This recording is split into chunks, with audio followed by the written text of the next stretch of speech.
নিচে একটা মেসেজ দেখতে পাচ্ছেন। এই মেসেজটা কিন্তু পশ্চিমবঙ্গের বিজেপি সবাইকে কিন্তু পাঠাচ্ছে। হ্যাঁ, পশ্চিমবঙ্গের বিজেপির পক্ষ থেকে এরকম একটা মেসেজ সবার ফোনে কিন্তু যাচ্ছে। আমার ফোনেও এসছে, আপনাদের ফোনেও যাবে। যাদের আসেনি তাদের ফোনে যাবে, যাদের এসছে তো এসছে। ওই মেসেজে একটা লিঙ্ক আছে, ওই লিঙ্কটাতে ক্লিক করে বিজেপি বলছে আপনার মূল্যবান মতামতটা আমাদেরকে জানান। লিঙ্কে ক্লিক করার পর যে অপশনটা আসছে সেখানে দেখা যাচ্ছে বিকশিত পশ্চিমবঙ্গ বিজেপির গ্যারেন্টি। হ্যাঁ, বিকশিত পশ্চিমবঙ্গ গড়তে আপনার মূল্যবান মতামত দিন। আর কি করবে বিজেপি বলুন? আর কি করবে? বাংলায় বিভিন্ন রকম ষড়যন্ত্র করে যখন বাংলার মানুষকে পারল না, শেষমেশ এই মেসেজ করা শুরু করেছে বাংলার মানুষকে। হ্যাঁ, শেষমেশ বাংলার মানুষের কাছে মেসেজ পাঠানো শুরু করেছে এই বিজেপি। আমি একটা কথা বলতে চাই, যে বিজেপি কিছুদিন আগে আপনারা দেখলেন বাংলার পরিযায়ী শ্রমিকদের ধরে ধরে বিভিন্ন বিজেপি শাসিত রাজ্যগুলোতে মারল।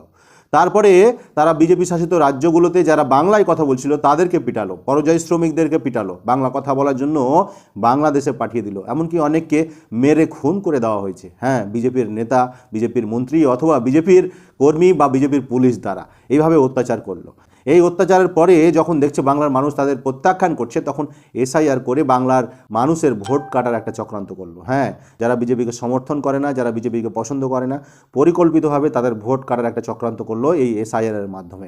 বাংলার মানুষকে হয়রানি করেও এদের মন ভরলো না, বাংলার মানুষের পেটে লাথ মারলো। আজকে 2-3 বছর থেকে দেখতে পাচ্ছেন বাংলার মানুষের 100 দিনের বকেয়া টাকা আটকে রেখেছে এই কেন্দ্র সরকার। এমনকি ঘরের টাকাটাও কেন্দ্র সরকার আটকে রেখেছে। প্রাকৃতিক বিপর্যয়, উত্তরবঙ্গে ভয়াবহ বন্যা ঘটলো, মালদা মুর্শিদাবাদ বিস্তীর্ণ এলাকায় গঙ্গা ভাঙন কবলিত, কোনো সাহায্য, কোনো টাকা কিন্তু দিল না এই কেন্দ্র সরকার। অবশেষে মানুষকে হয়রানি করে, মানুষের উপর নির্যাতন চালিয়ে এখন বিকশিত পশ্চিমবঙ্গ গড়ার চক্রান্ত করছে, ভোটে জিতার চক্রান্ত করছে। এসআইআরের মাধ্যমে বাংলার মানুষের ভোট কেড়ে দিয়ে ভোটে জিতার চক্রান্ত করছে এই বিজেপি।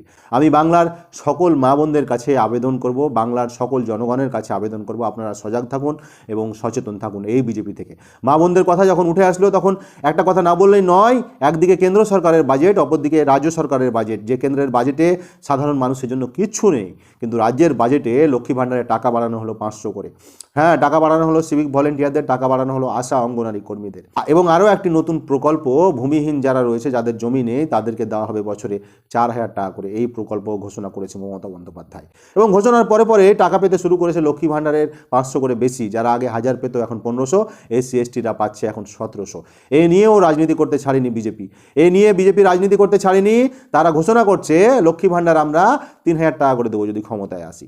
আমার প্রশ্ন একটাই, এই মিথ্যাবাদী বিজেপি আগে আমাদের 15 লাখ করে দে না। যে 15 লাখ দেওয়ার কথা বলেছিলি সেটা দে, 2 কোটি করে চাকরি দেওয়ার কথা বলেছিলি সেটা দে। আর কত মিথ্যা ভাওতাবাজি কথা বলবি বলতো? তোরা বাংলার মানুষকে জ্বালালি, বাংলার মনীষীদের অপমান করলি, বাংলার মানুষের পেটে লাত মারলি, বাংলার মানুষের মাথার উপরকার ছাদ কেড়ে নিলি। আর কত? আমি বাংলার মানুষের কাছে একটাই আবেদন রাখি, এই বিজেপিকে প্রত্যাখ্যান করুন, যত তাড়াতাড়ি সম্ভব এই বিজেপিকে প্রত্যাখ্যান করুন এবং বিধানসভা নির্বাচনের আগেই এদেরকে মনে করিয়ে দিন বাংলায় তোদের কোনো জায়গা নেই। আমি রিকো ভাই, রতু 48 বিধানসভা থেকে তোরা যতই আমাদের দমানোর চেষ্টা কর, তোরা যতই আমাদের উপর চাপ ক্রিয়েট করার চেষ্টা কর, যতই আমাদেরকে বিপদে ফেলার চেষ্টা কর, মমতা বন্দ্যোপাধ্যায় আমাদের সাথে আছে। সে যেভাবেই হোক না কেন, আমরা মমতা বন্দ্যোপাধ্যায়ের সাথে আছি, তৃণমূল কংগ্রেসের সাথে আছি। আগামী 26-এর নির্বাচনে রতু 48 বিধানসভার সাথে সাথে সারা পশ্চিমবঙ্গের 294টা আসনে খেলা হবে। বাংলার মানুষ এই বিজেপিকে কড়া জবাব দেবে। ভালো থাকবেন সকলে, ভিডিওটি শেয়ার করে সবার কাছে পৌঁছে দেবেন। আর এরকম যদি মেসেজ আপনাদের কাছে আসে তাহলে এই মেসেজে আপনারা কোনো রকমভাবে ক্লিক করবেন না এবং এটাকে এড়িয়ে যাবেন। ভালো থাকবেন, জয় বাংলা।